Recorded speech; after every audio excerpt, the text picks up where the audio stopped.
She walks in beauty এটি একটি কবিতা যা একটি নারীর সৌন্দর্য উদযাপন করে, যার মধ্যে রয়েছে সৌন্দর্য, প্রকৃতি এবং আবেগের গভীরতার বিষয়বস্তু। এই উপস্থাপনটি কবিতার পটভূমি, বিষয়ভিত্তিক বিশ্লেষণের গভীরভাবে প্রবেশ করবে, যা রোমান্টিক সাহিত্যের মধ্যে এর তাৎপর্য সম্পর্কে একটি বিস্তৃত ধারণা প্রদান করবে। তো আমি এখন এই পয়েমের ইন্ট্রোডাকশনটা বলব। She Walks in Beauty is a poem by Lord Byron that celebrates the beauty of a woman, combining themes of elegance, nature, and emotional depth. This presentation will delve into the poem's background, thematic elements, and critical analysis, providing a comprehensive understanding of its significance with romantic literature. অর্থাৎ She Walks in Beauty একটি গীতি কবিতা যা একজন নারীর অপরূপ সৌন্দর্য এবং লাবণ্যকে চিত্রিত করে। কবিতাটিতে সমৃদ্ধ চিত্রকল্প এবং রূপক ব্যবহার করা হয়েছে। তার সৌন্দর্যকে তারায় ভরা নির্মল রাতের সাথে তুলনা করা হয়েছে, যা অভ্যন্তরীণ এবং বাহ্যিক সৌন্দর্যের মতো সামঞ্জস্যের উপর জোর দেয়। অর্থাৎ এটি এমন একটি পয়েম যেখানে কবি একজন মহিলার সৌন্দর্যকে তুলে ধরেছেন। একজন নারী কতটা সুন্দর হতে পারে এটিকে তিনি তুলে ধরার চেষ্টা করেছেন। The romantic period written in 1814 during the romantic age অর্থাৎ 1814 সালে রোমান্টিক পিরিয়ডে এই পয়েমটি লেখা হয়েছে। Written in 1814 1814 সালে এটিকে লেখা হয়েছে। She Walks in Beauty is a quintessential poem from the romantic era. 1814 সালে লেখা She Walks in Beauty romantic যুগের একটি অসাধারণ কবিতা,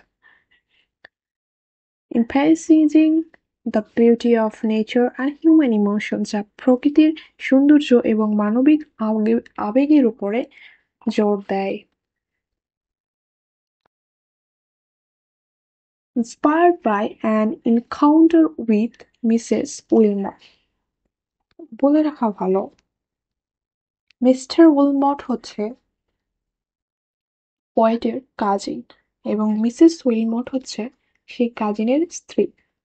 অর্থাৎ পয়েট তার কাজিনের স্ত্রীকে নিয়ে এই পোয়েমটা লিখেছেন। তার সৌন্দর্য সম্পর্কে তিনি এই পোয়েমে বর্ণনা করেছেন। The poem was inspired by Lord Byron's admiration for his cousin, Mrs. Wilmot, after seeing her dressed in mourning attire, which highlights the theme of beauty intertwined with sadness.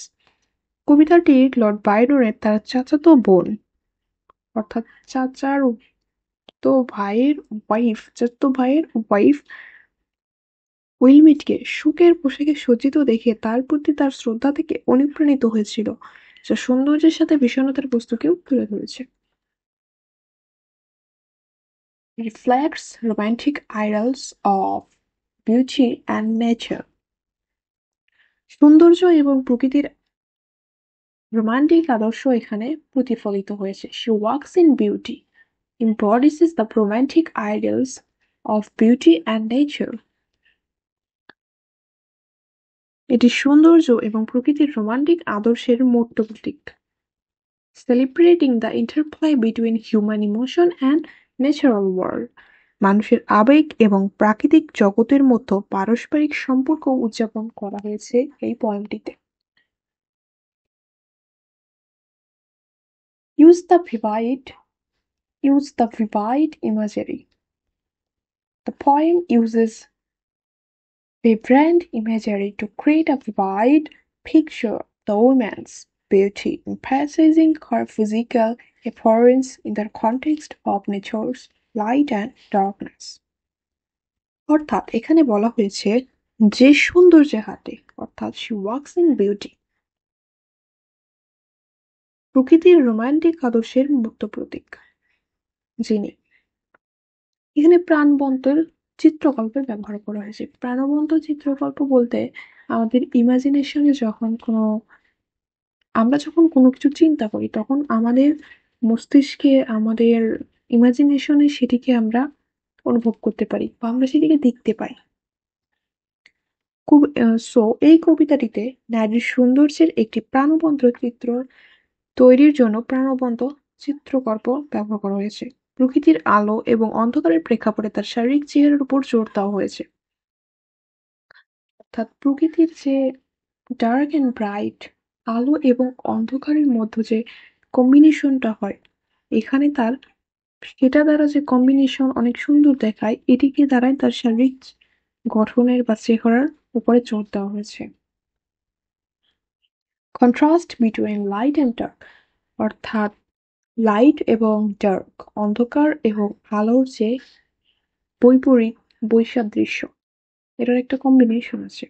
The contrast between light and dark elements in the poem symbolize an harmony and balance in beauty, highlighting how the woman's qualities and both striking and sinners. আলো এবং অন্ধকারের মধ্যে বৈসাদৃশ্য।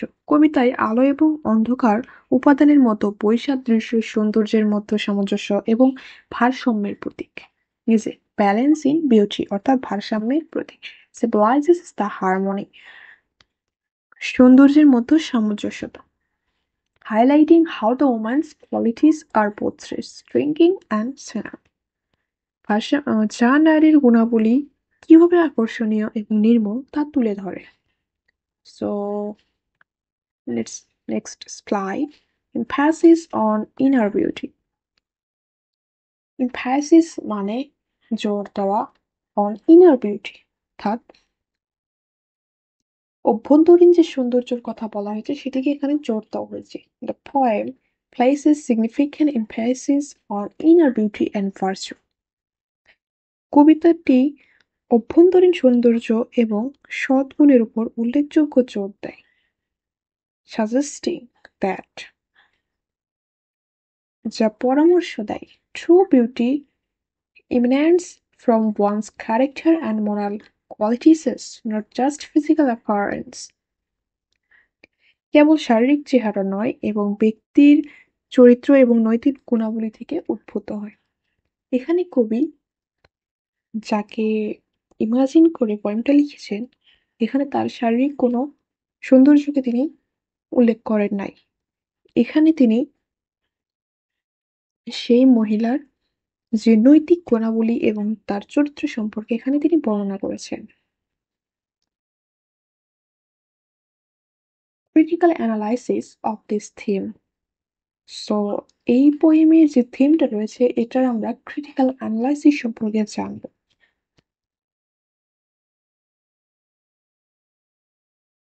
The theme of beauty and its translate nature. সৌন্দর্যের মূল ভাব এবং এর ক্ষণস্থায়ী প্রকৃতি। The poem emphasizes the transient nature of beauty. কবিতাটি সৌন্দর্যের ক্ষণস্থায়ী প্রকৃতির উপর জোর দেয়, suggesting that, ইঙ্গিত দেয় যে, it is fleeting yet profoundly impactful, যে এটি ক্ষণস্থায়ী কিন্তু গভীরভাবে প্রভাবশালী, গভীরভাবে impactful প্রভাবশালী, profoundly গভীরভাবে। The poet captures, কবি এক মুহূর্তের মতো সৌন্দর্য সারাংশ করেন। The poet captures the essence of beauty in a moment. এক মুহূর্তের ভিতরে তিনি তার যে সৌন্দর্য রয়েছে এর সামারি তৈরি করেন, reflecting on how it evokes deep emotional responses and thoughts. এবং এটি কিভাবে গভীর আবেগগত প্রতিক্রিয়া এবং চিন্তা ভাবনা জাগিয়ে তোলে তা প্রতিফলন করে। Relationship between nature and human emotion. প্রকৃতি এবং মানুষের আবেগের মধ্যকার যে সম্পর্ক এটি নিয়ে এখানে বলা হয়েছে। এই পয়েমটিতে বলা হয়েছে the poem draws a connection between nature and human emotion, অর্থাৎ এই কবিতাটি প্রকৃতি এবং মানুষের আবেগের মধ্যে একটি সংযোগ স্থাপন করেছে। কানেকশন বিটুইন, সংযোগ স্থাপন করেছেন কাদের ভিতরে? নেচার, প্রকৃতি অ্যান্ড হিউম্যান ইমোশন, মানব অনুভূতির উপরে। Illustrating how the beauty of the subject mirrors the beauty found in the natural world. অর্থাৎ তিনি চিত্রিত করেছেন যে কিভাবে বিষয়ের সৌন্দর্য প্রাকৃতিক জগতের সৌন্দর্যের প্রতিফলন ঘটায়। This correlation enhances the emotional depth of the poem. এই সম্পর্ক কবিতার আবেগগত গভীরতা বৃদ্ধি করে। Linking personal feelings এবং ব্যক্তিগত অনুভূতিগুলোকে প্রকৃতির সার্বজনীন বিষয়বস্তুর সাথে to the universal themes of nature, প্রকৃতির সার্বজনীন বিষয়বস্তুর সাথে সংযুক্ত করেন। লিটারেচার, রোমান্টিক সাহিত্যে নারীর আদর্শিকীকরণ। রোমান্টিক পিরিয়ডের নারীদেরকে কিরকম ভাবে আদর্শীকরণ করা হয়েছে, কিভাবে বর্ণনা করা হয়েছে, এগুলোকেই বলা হয়েছে। The idealisation of woman in romantic period or romantic literature is a prominent theme in this poem. Romantic সাহিত্যে নারীর আদর্শিকীকরণ এই কবিতার একটি প্রধান বিষয়বস্তু। প্রমিনেন্ট মানে প্রধান, where সেখানে the female figure যেখানে নারী চরিত্র is portrayed as an epitome of beauty and virtue, যেখানে নারী চরিত্রের সৌন্দর্য এবং গুণের প্রতীক হিসেবে চিত্রিত করা হয়েছে। অর্থাৎ এই পোয়েমটিতে আমরা দেখতে পাই একজন নারীকে এবং তার চরিত্রকে সুন্দর এবং তার গুণগুলোকে সৌন্দর্যের প্রতীক হিসেবে চিহ্নিত করা হয়েছে। This reflects the romantic ideals of celebrating women as muses and symbols of purity and inspiration. এটি নারীকে বিশুদ্ধতা এবং অনুপ্রেরণার প্রতীক হিসেবে উদযাপনের রোমান্টিক আদর্শকে প্রতিফলিত করে। Summary of the poem. আমরা এতক্ষণ অনেক কিছুই জানলাম, এখন আমরা the summary of the poem সম্পর্কে জানব। In summary, সংক্ষেপে বলা যায় the She Walks in Beauties is a tribute to the beauty of a woman. একজন নারীর সৌন্দর্যের প্রতি শ্রদ্ধাশীল, emphasizing both her physical and inner qualities. যে এটি একজন নারীর সৌন্দর্যের প্রতি শ্রদ্ধাশীল যা তার শারীরিক এবং অভ্যন্তরীণ উভয় গুণাবলীর উপরেই জোর দেওয়া হয়েছে। এখানে যদিও তার শারীরিক সৌন্দর্যের কথা বলা হয়েছে, দেন জোর দেওয়া হয়েছে তার ইনার কোয়ালিটিস, তার অভ্যন্তরীণ গুণগুলোকে। The poem balances the external and internal attributes, অর্থাৎ কবিতাটি বাহ্যিক এবং অভ্যন্তরীণ গুণাবলীর সামঞ্জস্য বজায় রেখেছে, ইকুয়েল রেখেছে, তাদের মধ্যে সামঞ্জস্য প্রদর্শন করে। শোকেসিং মানে কি? প্রদর্শন করা। দ্য হারমোনি বিটুইন, সামঞ্জস্য প্রদান করে, between them and reflecting the poet's deep admiration, তাদের মধ্যে সামঞ্জস্য প্রদর্শন করে এবং কবির গভীর প্রশংসা প্রতিফলিত হয়। কবি একটি মহিলাকে দেখে তার প্রশংসা করেন। এটি এখানে বলা হয়েছে যে তিনি তার শারীরিক এবং মানসিক অর্থাৎ অভ্যন্তরীণ দুইটি নিয়েই প্রশংসা করেছেন এবং সেটি শ্রদ্ধার সাথে। Conclusion and reflections. উপসংহার। Conclusion মানে উপসংহার। in conclusion এটি একটি অ্যাডভান্সড ওয়ার্ড, এটা আমরা ইউজ করতে পারি। রিফ্লেকশন মানে হচ্ছে প্রতিফলন। আলোর যেরকম রিফ্লেকশন ঘটে সেরকম আমরা এই পোয়েমের রিফ্লেকশন দেখব। The poem invites readers to appreciate beauty in its various forms and reflects on the deeper meaning of love and admiration. অর্থাৎ কবিতাটি পাঠকদের সৌন্দর্যের বিভিন্ন রূপ উপলব্ধি করার জন্য আমন্ত্রণ জানায়, প্রেম ও প্রশংসার গভীর অর্থের উপর প্রতিফলন করে। অর্থাৎ এটি দ্বারা আমরা বুঝতে পারি পাঠকদের সৌন্দর্যের রূপ উপলব্ধি করায়। অর্থাৎ আমরা শুধুমাত্র যে বাহ্যিক সৌন্দর্য নিয়ে আলোচনা করব তা নয়, ইনার কোয়ালিটিস নিয়েও আমাদেরকে চিন্তা ভাবনা করতে হবে, দুইটার কম্বিনেশনই রাখতে হবে। লর্ড বায়রন, যিনি এই কবিতাটি লিখেছেন, ব্রিফ বায়োগ্রাফি, তার একটি বায়োগ্রাফি আমি নিয়ে আসার চেষ্টা করেছি। Lord Byron was a leading figure in the Romantic movement. Lord Byron ছিলেন রোমান্টিক আন্দোলনের একজন নেতৃস্থানীয় ব্যক্তি, অর্থাৎ তিনি একটি নেতার মতো কাজ করেছেন এই রোমান্টিক যে আন্দোলনটি হয়েছিল সেখানকার। Known for his তিনি পরিচিত his passionate poem আবেগঘন কবিতা and tumultuous tumultuous tumultuous life এবং অস্থির জীবনের পরিচিত। His works তার কাজ often reflect প্রতিফলন ঘটায় themes of love, তো অর্থাৎ তার রচনাগুলো প্রায়শই লাভ, নেচার, প্রকৃতি and human condition এবং মানুষের মানবিক অবস্থার বিষয়বস্তু, making him a cornerstone of English literature, যা তাকে ইংরেজি সাহিত্যের ভিত্তিপ্রস্তর গড়ে তোলে। তিনি যার মাধ্যমে তিনি সবার ভিতরে ইউনিক একজন আইডল একজন হতে পারেন। সো এই পোয়েমে আমরা কিছু ফিগার অফ স্পিচ দেখতে পারি। পোয়েমের ক্ষেত্রে ফিগার অফ স্পিচ অনেক গুরুত্বপূর্ণ। ফার্স্ট আমরা কথা বলব মেটাফর নিয়ে। মেটাফর বলতে আমরা যেটা বুঝি,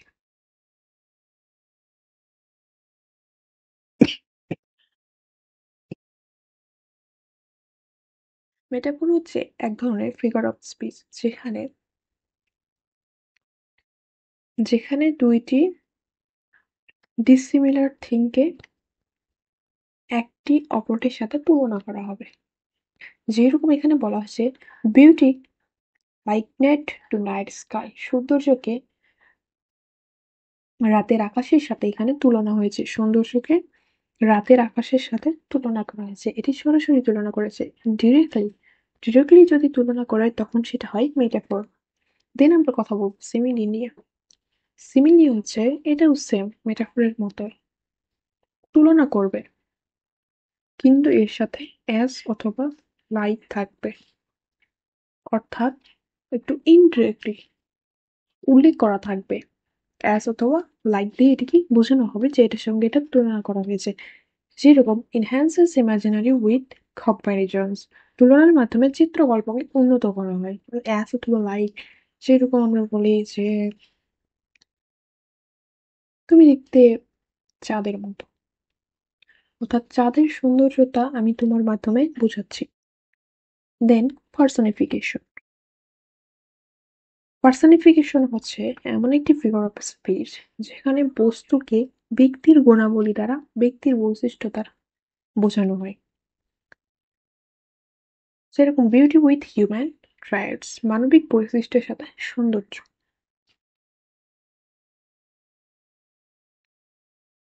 তো করে আমি চেষ্টা করেছি যে শিওয়াক্সিন বিটি সম্পর্কে পর্যাপ্ত তথ্য দিতে